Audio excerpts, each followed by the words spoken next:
ஏன்னா தலைக்கு பூசுகிறோம், எல்லாம் நிறைய தேவைகள் இருக்குது இந்த நாட்டு செம்பருத்திக்கு. எடுத்துக்கிட்டார். சரி கொண்டு போய் நட்டுட்டு வந்துடலாம். இந்த கலரில் இருக்குது பாருங்க, எல்லா கலர்லையும் இருக்குதுண்ணா அண்ணா. அங்கே இருக்கிற கலர்லையும் இருக்குது, இந்த கலர் எல்லா கலரும் இருக்குது. நல்லெண்ணெய் கொஞ்சம் தாராளமே ஊற்றிக்கலாம். அதுக்கப்புறமேட்டு கடுகு. எப்பவும் வந்து புளிக்குழம்பு வச்சா கடைசியாக வந்து கொஞ்சம் நாட்டு சர்க்கரை போடணும். அப்போ தான் வந்து நாளைக்கு ஸ்கூலுக்கு வச்சோம்.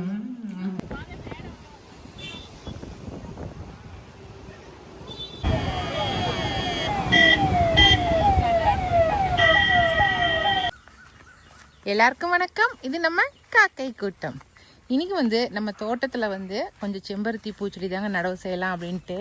இது எல்லாமே வந்து நாட்டு செம்பருத்தி தான். அதனால் இந்த நாட்டு செம்பருத்திங்களை கொஞ்சம் பதியம் போட்டிருந்தேன். இங்கே பார்த்தீங்களா, கொஞ்சம் பதியம் போட்டு வச்சுருந்தேன். ஒரு 50 செடி போட்டேன். அது கொஞ்சம் நல்லா வளர்ந்து வந்துருச்சு. சரி நம்ம காட்டில் ஓரம் பாறங்கள் எல்லாம் வச்சு விட்றலாம். ஏன்னா தலைக்கு பூசுகிறோம், எல்லாம் நிறைய தேவைகள் இருக்குது இந்த நாட்டு செம்பருத்திக்கு. அதுக்காக வேண்டி பதியம் போட்டிருந்தேன். அதெல்லாம் கொஞ்சம் பெருசாகிடுச்சு. இன்றைக்கி இதெல்லாம் நடவு செஞ்சிடலாம்.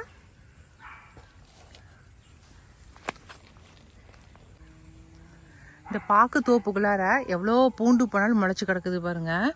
எல்லாம் பூண்டுக்கெலாம் கிடையாது, எல்லாமே வைத்தியத்துக்கு யூஸ் ஆகிற செடிங்க தான். ஆனால் வந்து போட்டாமல் ஒரு 10 நாளாக வேலையாக பார்த்துட்டு இருந்துட்டோம். நிறைய முளைச்சி போச்சு பாருங்கள். சொடக்கு தக்காளியும் இருக்குது பாருங்கள். நேற்று தான் ஒரு ஷார்ட்ஸ் ஒன்று பார்த்தேன். சொடக்கு தக்காளி கேன்சருக்கு அவ்வளோ நல்லா இருக்குதான், நல்லா தான் சாப்பிட்டாக்க. இது நம்மளுக்கு மானாவாரியாக முளைச்சி கிடக்குது. எங்கே நம்மலாம் சாப்பிட்றது? ஒரு காய் கூட நான் இது வரைக்கும் சாப்பிட்டதே கிடையாது அந்த சொடக்கு தக்காளியை. இனிமேலாவது சாப்பிட்லாம். எடுத்துக்கிட்டார். சரி கொண்டு போய் நட்டுட்டு வந்துடலாம். நாளைக்காவது இந்த காட்டை முதல்ல ஓட்ட சொல்லணும்.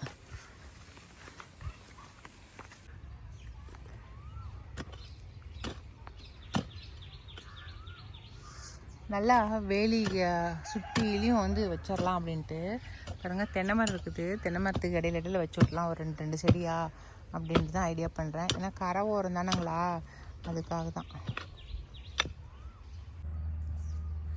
ரொம்ப நாள் ஆச்சு இந்த நம்ம ஏரோப்ளைனை வீடியோ எடுத்து. ஆனாலும் டெய்லியும் ஒரு 10-15ஆவது போயிடுதுப்பா நம்ம வீட்டாண்டா. மொத்தமாக இந்த 2 தென்னை மரத்துக்கு இடையில 3 செம்பருத்தி செடி வச்சுட்டோம். ஏன்னாக்கா வாய்க்காலில் தண்ணி கட்டுறோம் இல்லைங்களா, அதனால் நாம் அதுக்கு தனியாக தண்ணி விட வேண்டிய அவசியமே இல்லை. ஆட்டோமேட்டிக்காக தண்ணி பாஞ்சிரும். அப்போ செடியும் தானாக வளர்ந்துடும். வேணுங்கிற அளவுக்கு வேணாம் அப்படிங்கிற அளவுக்கு நமக்கு பூ வந்துடும். இப்பயே கோயிலுக்கெல்லாம் போனால் ஏகப்பட்ட பூ கொண்டுட்டு போகிறோம். பிள்ளையார் கோயிலுக்கெல்லாம் போனாக்கா எல்லா செடியும் வச்சதுக்கப்புறம் எத்தனை செடி வச்சுருக்குறோன்னு சொல்கிறேன். அவ்வளோதாங்க. ஒரு தென்னை மரத்துக்கு இடையில் 3 நட்டு வச்சுருக்கோம். மொத்தமாக இன்றைக்கி வந்து ஒரு 17 செடி நட்டுட்டேன். மீதி வந்து அந்த தெற்கு பக்கத்துலேயும் மீதி அந்த கேட்டு வரைக்கும் நட சொல்லியிருக்கேன். அது நாளைக்கு நட்டுக்கலாம் அப்படின்ட்டு. ஏன்னா அந்தாண்ட தண்ணி கட்டாமல் இருக்குதுங்களா, அதனால் தண்ணி கட்டிட்டு நாளைக்கு நட்டுக்கலாம் அப்படின்ட்டு. இந்த காட்டை சுற்றிலையும் வெறும் செம்பருத்தி பூச்செடியாக வைக்க போகிறேன். எங்கள் காடே அப்படியே செம்பருத்தி பூவால் அப்படியே பூந்தோட்டமாக மாறப்போகுது. செம்பருத்தி பூந்தோட்டமாக பார்க்குறதுக்கே ரொம்ப சூப்பராக இருக்கும். சரி ஓகே, இன்றைக்கி வேலை முடிஞ்சிருச்சு, போகலாம் வீட்டுக்கு. அப்படியே போகும்போது பார்த்தாக்கா நம்ம சீத்தா மரத்தில் ஏகப்பட்ட காய் வச்சுருக்குதுங்க. இப்போ என்ன சீசன் தெரில, வெயில் காலத்தில் தான் காய் வைக்கும். இப்போ என்ன சீசனு அண்ணா? இதில் ஒரு காய் இது பண்ணா தா அண்ணாதா, இங்கே இதில் பாருங்க 2 காய் இருக்குதா இங்கே. மேலே ஒன்று செவந்துட்டு இருக்குது பாருங்க. கலக்குது, ஒடிஞ்சிரு போகுது. ஒடியாதா? சூப்பராக இருக்குது காய். இதான் கைட்டான் அது ஒன்றுங்கண்ணா. இங்கே ஒன்று இருக்குது பாருங்க.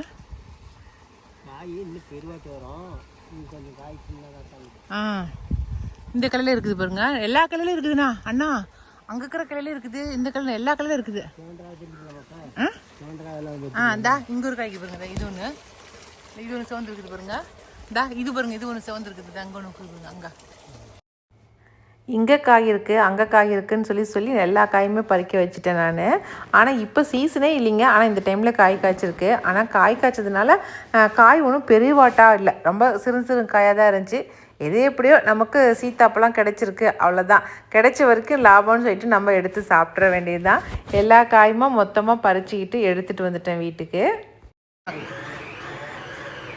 இன்றைக்கி வந்து நம்ம வினிஷா பொண்ணு என்ன செய்கிறானாக்கா ப்ரெட்டு செய்ய கற்றுக்கிட்டு இருக்கா. இன்றைக்கி காலையில் தான் கிளாஸ் அட்டன் பண்ணா. ஆன்லைன் கிளாஸில் தாங்க ஜாயின் பண்ணியிருக்கா.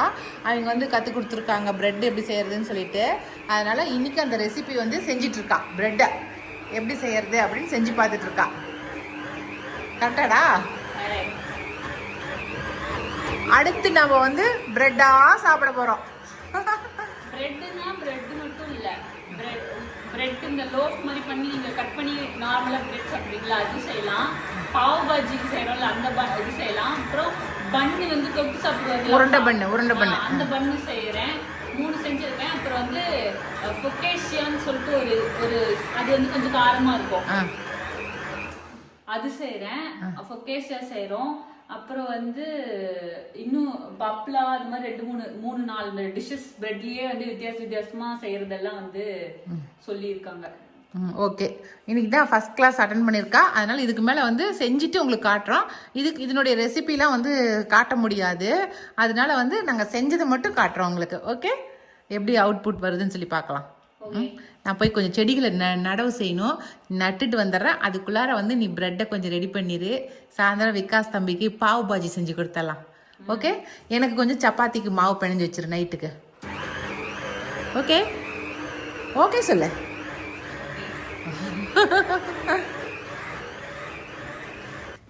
இந்த குருவிங்க வந்து ஜன்னல்கிட்ட நின்றுக்கிட்டு இந்த மாதிரி வந்து சேட்டை பண்ணுறது பார்க்குறதுக்கே அவ்வளோ சூப்பராக இருக்கும்.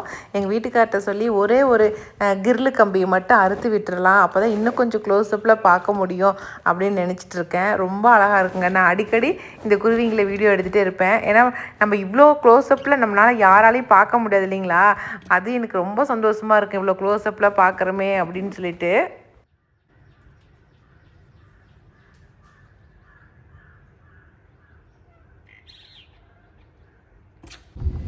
இன்றைக்கி நாங்கள் எங்கே வந்திருக்கோம் அப்படின்னாக்கா, நம்ம மேட்டூர் டேமுக்கு தான் வந்திருக்கோம்.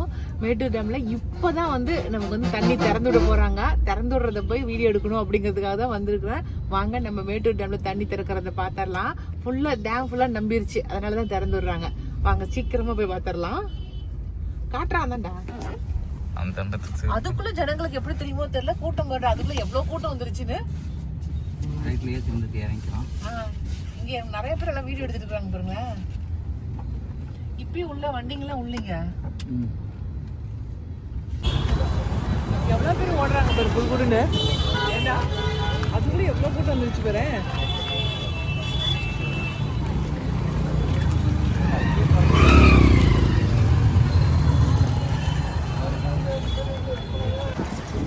தண்ணி திறந்து விடுறது எப்படி தான் தெரியுமோ தெரியலங்க, உடனே வந்து கடைகள்லாம் நிறைய கடைகள் வந்துருச்சு. அத்தனை கடைங்க வந்து உடனே வச்சுட்டாங்க. போகும்போதே பார்த்தா என்னமோ ரொம்ப நாளாக தண்ணி வந்துட்டு இருக்கிறதெல்லாம் வேடிக்கை பார்க்கறதுக்கு வந்திருந்த இங்கே மாதிரி இருந்துச்சு. அந்த இடமே நல்லா ஃபுல்லாக ரஷ்ஷாக இருந்துச்சு. நாங்கள் போகும்போதெல்லாம் திறந்து விட்டுட்டாங்க. தண்ணி கொஞ்சம் முன்னாடியே வந்து திறந்து விட்டுட்டாங்க. நல்லா ஆஃபீஸருங்க, அதுக்கப்புறம் மினிஸ்டருங்க, இவங்க எல்லாம் தான் வந்து திறந்து விட்டுருக்குறாங்க. அதுக்கப்புறம் தான் திறந்து விட்டுட்டு அதுக்கப்புறம் தான் நாங்கள் நின்றுட்டுருக்கும் போது தான் எல்லாருமா போனாங்க. பார்க்குறதுக்கு ரொம்ப அழகாக இருக்குது பாருங்கள். தண்ணி இப்போ தான் கொஞ்சம் கொஞ்சமாக வெளியில் வந்துக்கிட்டே இருக்குது.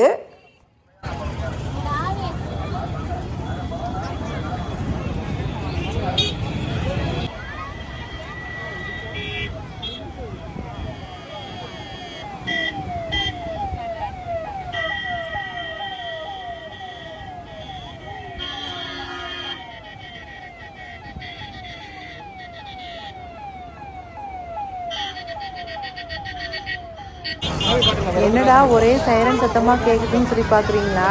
ஒன்றும் இல்லைங்க, டேம் தண்ணி திறந்துட வந்தாங்கள்ல, அந்த மினிஸ்டருங்கெல்லாம் போயிட்டுருக்காங்க. அதனால தான் ஒரே சத்தமாக இருக்குது. அந்த பக்கம் திறந்து விட்ட தண்ணி இந்த பக்கம் மேம்பாலத்தை தாண்டி இந்த பக்கம் வந்துட்டுருக்கு பாருங்க. இப்போ அலையாக அப்படியே போயிட்டே இருக்குது. ஆனால் கொஞ்சம் நேரம் நின்றுட்டு இருக்கும்போது ஸ்மெல்லு தான் அடிச்சிச்சிங்க. ஏன்னா தண்ணி காஞ்சி போய் நிலம் இருந்துச்சு இல்லைங்களா. இப்போ தானே புதுசாக தண்ணி போகுது, அதனால் வந்து ஒரு மாதிரி தான் ஸ்மெல் அடிச்சிட்டு இருந்துச்சு. ஆனால் தண்ணி பார்க்குறதுக்கு அப்படியே ஆர்ப்பரிச்சிட்டு போகிறத பார்க்குறதுக்கு ரொம்ப சந்தோஷமாக இருந்துச்சு. எங்களுக்கு இதை பார்த்தோன்னே என்ன ஞாபகம் வந்துச்சுன்னா, இந்த பக்கம் பாருங்கள் இமயமலை தெரியுது, இந்த பக்கம் பாருங்கள் அனல் மின் நிலையம் தெரியுது, இந்த பக்கம் பாருங்கள் வெறும் மலைகளாக தெரியுது. நடுகாண்ட இருக்கிறது தான் நம்மளுடைய மேட்டூர் டேமு. இந்த டேம் தண்ணியை குடித்தா அப்படியே கரும்பு சாறு குடிக்கிற மாதிரி இருக்கும். கூமாம்பட்டி வாங்கன்னு சொல்லி அவர் சொல்கிறது அந்த டைலாக் தான் எனக்கும் என் பையனுக்கும் ஞாபகம் வந்துச்சு. அந்த கூமாம்பட்டி எப்படி இருக்குமோ அதே போல் தாங்க, அதை விட சூப்பராக நம்ம மேட்டூர் டேம் தண்ணி இருக்கும். அதனால் கட்டாயமாக நம்ம மேட்டூர் டேமுக்கு வந்து நம்ம டேம் தண்ணி திறந்து விட்டதை நீங்களும் பாருங்கள். நம்ம மேட்டூர் டேமில் வந்து குளிச்சுட்டு தண்ணியை குடித்து பார்த்துட்டு போங்க. கூமாம்பட்டி தண்ணியை விட இந்த மேட்டூர் டேம் தண்ணி ரொம்ப சூப்பராக இருக்கும். சேலத்துலேருந்து ஒருத்தங்க வந்து நம்ம மேட்டூர் டேம் பார்க்குறதுக்கு வந்திருந்தாங்க. நம்ம சப்ஸ்கிரைபர் நம்மளை பார்த்து நம்மக்கிட்ட நல்லா பேசினாங்க. ரொம்ப சந்தோஷமாக இருந்துச்சு. நம்ம கூட ஒரு ஃபோட்டோவும் எடுத்துக்கிட்டாங்க. ஓ, நம்ம வினிசா பொண்ணு வந்து கேக்கு ப்ரெட்டு எல்லாம் செஞ்சுருக்குறா. Super super. என்ன கணக்கு ப்ரெட்டு? ரெண்டுமே பிடிச்சிக்கலாம் எடுத்துக்க. ஃபர்ஸ்ட் டைம் ட்ரை பண்ணதுனால ஷேப்பு கொஞ்சம் கரெக்டாக வரல. பாப்கார்ன் சொல்லிட்டு ஒரு இது இனிப்பு கம்மியாக வருது. இவ்வளோதான் இருக்கும் இனிப்பு. எக்ஸ்ட்ரா போட்டுக்கிறது போட்டுக்கலாம் வேணும்னா. இனிப்பே இல்லாமல் டார்க் சாக்லேட்டுமா, இனிப்பு அவ்வளோ வராது. இது வந்து புதினா ஃபில்லிங் போட்டு இருக்கும். இது வந்து இது டார்க் சாக்லேட் ஃபில்லிங். அதான் நம்ம ஊர்க்காரங்களுக்கு புதினா போட்டது தான் காரம் தான் பிடிக்கும்.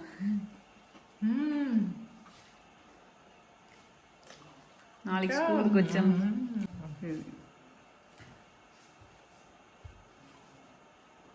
பார்த்து இங்கதான் இருக்கிறது. முழுங்கிட்டு சொல்லுங்க.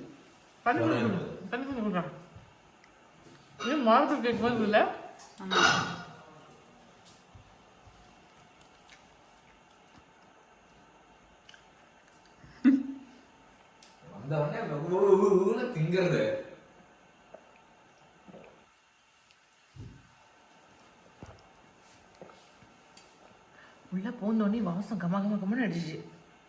இப்போ சொல்லுங்க, சாப்பிடாதீங்க சொல்லுங்க. இப்போ நல்லா இருக்குது. இது வந்து ஸ்வீட் கொஞ்சம் கம்மியாகுது. டார்க் சாக்லேட்மா. இது வந்து புதினா ரொம்ப நல்லா இருக்குது. அதாவது சினிமாக்கு இது போகும்போது செஞ்சு எடுத்துட்டு போனோமா சூடாக சாப்பிடலாம். நல்லா இருக்கும். சூப்பர். சரி, ஓகே. இன்னைக்கு லஞ்சுக்கு வந்து நம்ம வந்து பூண்டு குழம்பு தான் வைக்க போனோம்.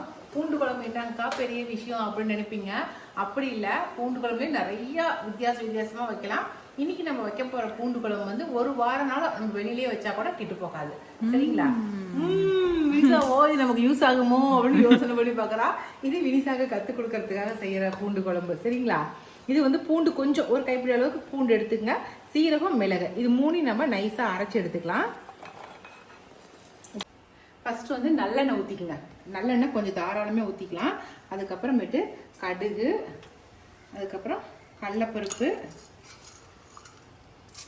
கொஞ்சம் வெந்தயம். ஏன்னா புளிக்குழம்பு வைக்கிறோம் இல்லையா, அதனால கொஞ்சம் வெந்தயம் போட்டுக்குங்க. அப்போதான் நல்லா இருக்கும். சரியா? போட்டாச்சு, கொஞ்சம் பொரியட்டும். அதுக்கப்புறமேட்டு பாருங்க வெங்காயம், பூண்டு, கருவேப்பிலை எல்லாம் கட் பண்ணி எடுத்து வச்சிருக்கேன். நம்ம இது கூட வந்து இன்னும் கொஞ்சம் எக்ஸ்ட்ரா பெரிய வெங்காயம் கொஞ்சம் கட் பண்ணி சேர்த்துக்கலாம். அது வந்து குழம்பு கெட்டியாக வரணும் அப்படிங்கிறதுக்காக வேண்டி பெரிய வெங்காயம் நம்ம தேவைப்பட்டா போட்டுக்குங்க. இல்லாட்டினா நம்ம சின்ன வெங்காயத்தோடைய கூட விட்டுறலாம். சரியா? தக்காளி வேணும்னா தக்காளி போட்டுக்குங்க. நான் புளிப்பாக இருக்குதே அப்படிங்கிறதுக்காக தக்காளி போடல. இல்லை தக்காளி வேணும்னா நம்ம இது கூட அரைச்சி போட்டுக்கலாம் தக்காளியை. அது ஒன்றும் பிரச்சனை இல்லை. பாருங்க நல்லா பொரியுது. இந்த சமயத்தில் இதெல்லாம் போட்டுடலாம். 2 வரமிளகாய் போட்டு தாளிச்சுக்கலாம். இருங்க.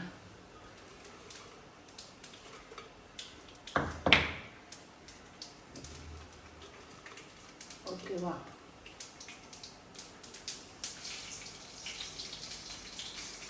வரமிளகாய் எல்லாமே போட்டேன். இது நல்லா வதங்கணுங்க. அந்த கலர் வந்து சேஞ்ச் ஆகணும். இது பூண்டோடைய கலர் சேஞ்ச் ஆகணும். அப்போ தான் ரொம்ப நல்லா இருக்கும். வதங்காமல் போட்டிங்கன்னா நல்லா இருக்காது. பூண்டு வெங்காயம் நல்லா வதங்கட்டும். அதுக்குள்ளே நமக்கு தேவைப்பட்டால் ஒரு தக்காளி ஒன்று அரைச்சி கூட எடுத்துக்கலாம் நம்ம. சரியா? நான் இப்போ அரைச்சி எடுத்துக்கலான்னு இருக்கிறேன். தக்காளியை அரைச்சி எடுத்துகிட்டு வந்துடுறேன். இப்போ வந்து நம்ம அரைச்சிருக்கோம்லங்க பூண்டு, சீரகம், மிளகு இதை கூட ஊற்றிடலாம். ஊற்றி நல்லா வதக்கி விடலாம். அந்த பச்சை வாசம் போகணும் இல்லைங்களா? பூண்டோட பச்சை வாசம். அதனால் அதையும் சேர்த்து வதங்கிட்டு கொஞ்சம் நேரம். இப்போ இது கூடயே வந்து நம்ம தக்காளி வச்சுருக்கிறோம் பாருங்க. இது கொஞ்ச நேரம் வதங்கினதுக்கப்புறம் அரைச்ச தக்காளி ஊற்றிக்கலாம். எத்தனை தக்காளி போட்டுக்கிறீங்க? ஒரு தக்காளி தான் போட்டுக்கலாம். அது நம்ம தேவைன்னா போட்டுக்கலாம், இல்லை போடாமல் கூட செஞ்சுக்கலாம். இது ஆப்ஷனல், இந்த ஸ்டெப்பு ஆப்ஷனல். உங்களுக்கு எக்ஸ்ட்ரா புளிப்பு வேணும்னா இதை ஆட் பண்ணிக்கோங்க, இல்லைன்னா வேண்டாம். ஆமாம், இது நானே இது கடையில் வாங்கின தக்காளிங்கிறதுனால அரைச்சி ஊற்றுறேன். நம்ம வீட்டு தக்காளியாக இருந்தால் ஜாஸ்தியாக புளிப்பு இருக்கும், இது கொஞ்சம் புளிப்பு இருக்காதுல்ல, அதுக்கு தான். கொஞ்சம் மஞ்சத்தூள் போட்டுடலாம், ஏன்னா நல்லா சீக்கிரமாக வதங்கும், அதுக்கு தான். இப்போ உப்பு மஞ்சத்தூள் போட்டாச்சு, கொஞ்சம் நேரம் வதங்கட்டும். அதுக்கப்புறம் தக்காளி ஊற்றிக்கலாம். இப்போ அரைச்ச தக்காளி ஒன்று சேர்த்திக்கலாம். ஓகேவா? இப்போ இதையும் போட்டு நல்லா ஒரு வதக்கிடலாம். இது வதங்கினதுக்கு பிறகு நம்ம புளி ஊற்ற வேண்டியது தான். ஒரு கொஞ்ச நேரம் வதங்கட்டும் தக்காளி. இப்போ நல்லா பாருங்கள், தக்காளி நல்லா வதங்கிருச்சு. இப்போ இதுக்கப்புறம் மிளகாய் தூள் போட்டுடலாம். நல்லா உங்களுக்கு காரத்துக்கு ஏற்ப மிளகாய் தூள் போட்டுருங்க. எனக்கு கொஞ்சம் காரம் அதிகம் தான், அதனால தான் ஒரு 2 ஸ்பூன் போட்டிருக்கேன். நீங்கள் காரம் கம்மியாக இருந்தால் இன்னும் கூட ஜாஸ்தி போட்டுக்குங்க. கொத்தமல்லி தூள் அவ்வளோதாங்க. இது கூட வந்து கரம் மசாலா இதெல்லாம் எதுவும் தேவையே இல்லை, ஏன்னாக்கா நம்ம புளிக்குழம்பு தான் வைக்கிறோம், அதனால தான் நான் அதெல்லாம் போடல. அவ்வளோதான், முடிஞ்சது வேலை. இப்போ நல்லா வதக்கிட்டு நம்ம என்ன பண்ணணும், இப்போ சொல்லுவீனிசா புளியை ஊற்றணும். ஆமாம், அவ்வளோதான். பார்த்தீங்களா? இப்போ புளி தண்ணி ஊற்றிடலாம். புளி தண்ணி கரைச்சி வச்சுருக்கிறேன்.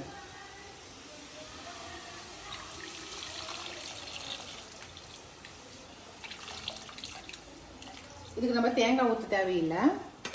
தேங்காய் ஊற்றுனா அப்புறம் எப்படி 10 நாள் வெளியே வச்சு சாப்பிட முடியும்? ஓ, சூப்பர் சூப்பர் வினிசா, அறிவா பண்ணுறாளே, பேசுகிறாளே. தேங்காய் போட்டால் சீக்கிரம் கட்டுடும். ஆமாம். இப்போ வந்து உப்பு மட்டும் காரம் பார்த்துங்க, உப்பு காரம் பார்த்துங்க. நல்லா கொதிச்சு எண்ணெய் முன்ன வந்த மாதிரி எண்ணெய் மேலே வரணும். இப்போ நல்லா கொதிச்சு வரட்டும், காட்டுறேன். ஓகேவா?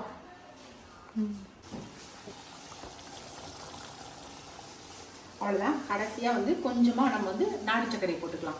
எப்பவும் வந்து புளிக்குழம்பு வச்சா கடைசியாக வந்து கொஞ்சம் நாட்டு சர்க்கரை போடணும். அப்போ தான் வந்து இனிப்பு, புளிப்பு, காரம் எல்லாமே சேர்ந்து உப்பு, புளி, காரம் எல்லாம் அப்போ தான் டேஸ்ட்டு நல்லாயிருக்கும். சரிங்களா? அவ்வளோதான். இப்போ குழம்பு ரெடி ஆயிடுச்சு. கொஞ்ச நேரம் விட்டுட்டு அடுப்பு ஆஃப் பண்ணிடலாம். ஓகே. இன்றைக்கி வந்து பூண்டு குழம்பு, வெங்காயம் போட்ட பருப்பு சாம்பார், அதுக்கப்புறம் நம்ம தோட்டத்து இது பீக்கங்காய் பொரியல், சாப்பாடு, தயிர். இதுதான் இன்னைக்கு லஞ்சு. சாப்பிடுங்க சாப்பிடுங்க. லஞ்சு வந்து பொமக்ரனேட் முடிஞ்சதுலக்கா. நான் அடுப்பு ஆஃப் பண்ணிட்டு எடுத்து வச்சுறேன். மேலாப்பில் எண்ணெய் வந்து மேலாப்பில் வந்துருச்சு, அவ்வளோதான், போதும். சரிங்களா? நீங்கள் இதோடு இன்னும் கெட்டியாக வேணுனாலும் நம்ம கெட்டியாக வச்சுக்கலாம், அது நம்மளோட விருப்பம். ஓகே. இங்கே வந்து அந்த குழம்பு எடுத்து சமையல் வேலையெல்லாம் முடிச்சுட்டு சாப்பிட்டு முடிச்சுட்டு அதுக்கப்புறமேட்டு நாங்கள் சேலம் தான் கிளம்பி போனோங்க. இந்த வீடியோவை நம்ம நாளைக்கு பார்க்கலாம். இன்னைக்கு இந்த வீடியோ இதோட முடிஞ்சிருச்சுங்க. இந்த வீடியோ பிடிச்சிருந்துச்சுனாக்கா லைக் பண்ணுங்க, மறக்காம நம்ம காக்கை கூட்டத்துக்கு சப்ஸ்கிரைப் பண்ணிருங்க. இனி அடுத்த ஒரு புது வீடியோல சந்திக்கலாம். பாய். இருக்குதுப்பா.